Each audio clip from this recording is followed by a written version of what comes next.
Cuando una persona ha caído en lo más bajo del ser humano, ha encarnado el mal y ha sucumbido al crimen, ¿existe salvación alguna para su alma? ¿Se puede combatir la injusticia y el sufrimiento a base de bondad y sacrificio? Abramos esta puerta.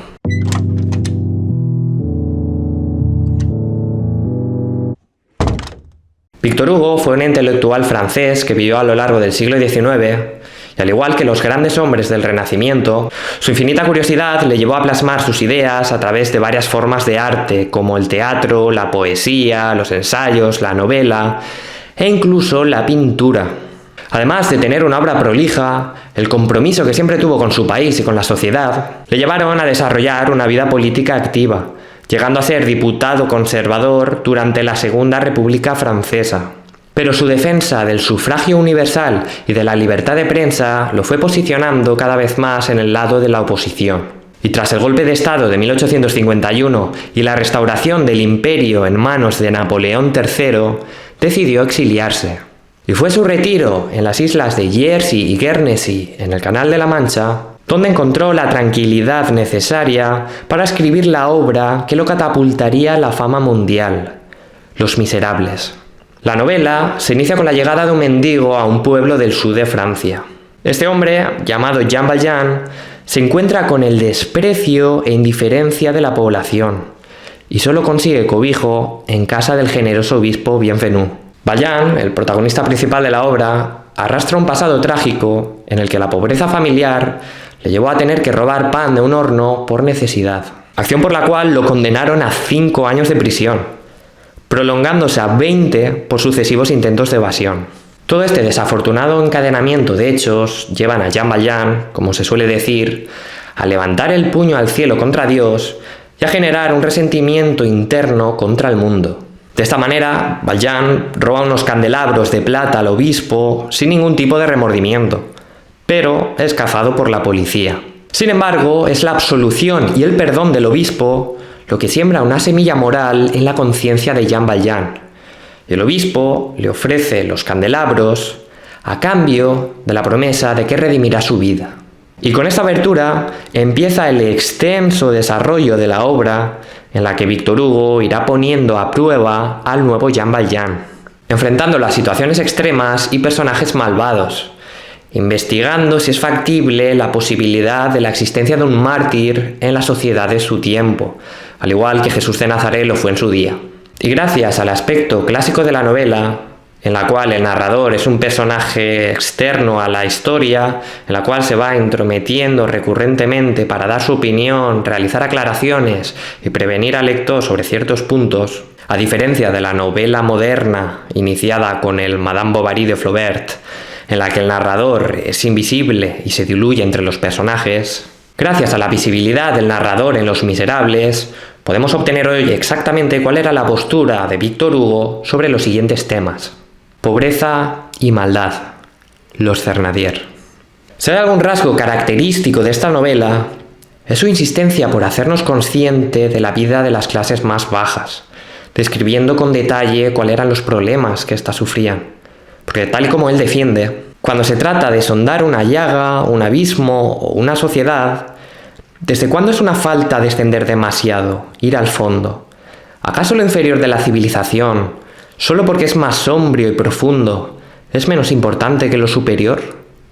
¿Se conoce bien la montaña cuando no se conoce la caverna?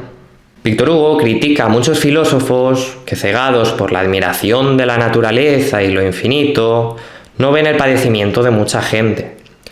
Y esta actitud compasiva con los indigentes muy probablemente venga influenciada por el pensamiento cristiano católico predominante en Francia, porque no debemos olvidar los constantes elogios que se realizan en el Nuevo Testamento sobre la pobreza.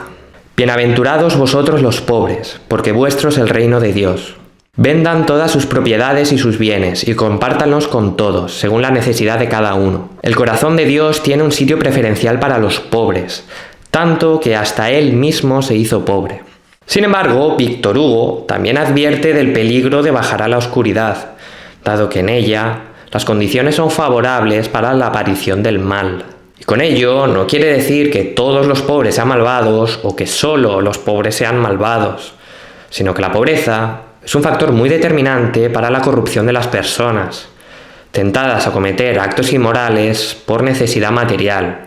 Y en la novela, esta maldad está claramente ejemplificada en los Thénardier, una pareja de clase media que regenta una taberna a las afueras de París, cuya ociosidad, envidia y obsesión por el dinero les lleva a parasitar a cualquiera que se cruce por su camino, utilizando para ello la más ruin y la más cobarde de las estrategias, la cual consiste en instrumentalizar los sentimientos de la gente, concretamente la compasión, para beneficio propio, siendo esta una herramienta muy utilizada por las personas con rasgos psicópatas y narcisistas, que se cubren con piel de oveja para esconder al lobo que llevan dentro. Y es así como, por ejemplo, los Thénardier se aprovechan de Fantina, madre soltera que tuvo que dejar a su hija Cosette en la taberna por no poder asegurar su sustento, teniendo que irse a otro pueblo para buscar trabajo y teniendo finalmente que recurrir a la prostitución. Mientras los Thénardier, aparte de explotar a la niña con arduas tareas físicas, envían recurrentemente cartas a la madre pidiéndole cada vez más dinero para financiar una fingida enfermedad de la hija. Pero aparte de la maldad pura, la novela cuenta con un segundo antagonista que analizaremos en la siguiente sección. Justicia legal, Javert.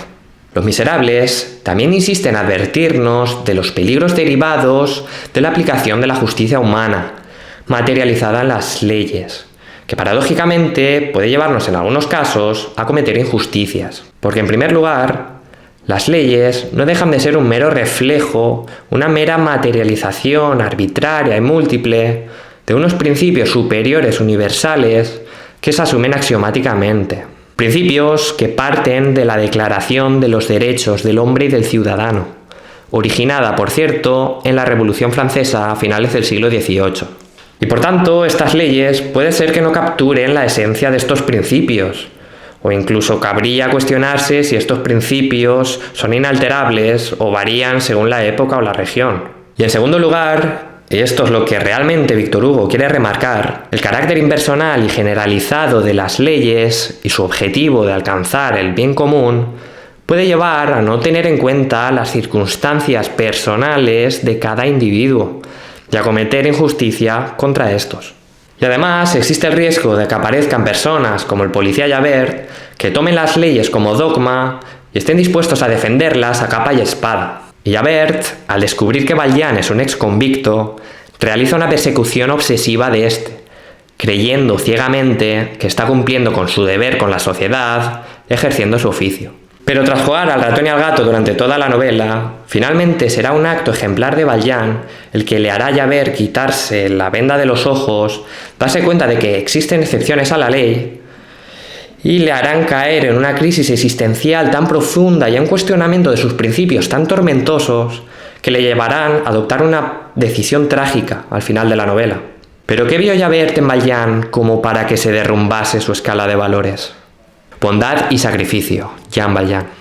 Tras la epifanía transformadora que experimenta a raíz del encuentro con el obispo y su perdón, Valjean entierra su pasado de presidiario, adoptando para ello nuevas identidades, bajo los nombres falsos de Monsieur Madeleine o Fauchelevent, y dedica su vida a redimirse irradiando bondad y compasión en cada acto que realiza. Incluso llega a un pueblo de manera anónima y es capaz de montar un negocio exitoso de abalorios negros, que sirve para la fabricación de collares y pulseras con materia prima más barata que el azabache inglés. Negocio con el que consigue hacer prosperar económicamente a un pueblo entero y amasar una fortuna personal que le permite dar con liberalidad a los necesitados. Pero además, Valjean desarrolla una fuerte moral individual por encima de la ayuda al prójimo, dado que cuando se entera de que van a procesar a un hombre al cual han confundido erróneamente con Valjean, se presenta en el juicio autoincriminándose y revelando su identidad, dispuesto a privar a la sociedad de sus buenas acciones por tal de salvar a un hombre inocente. Otro ejemplo de sacrificio es la adopción de Cosette tras la muerte de su madre, cumpliendo así la promesa que le hizo, liberándola por tanto de las garras de los Thénardier.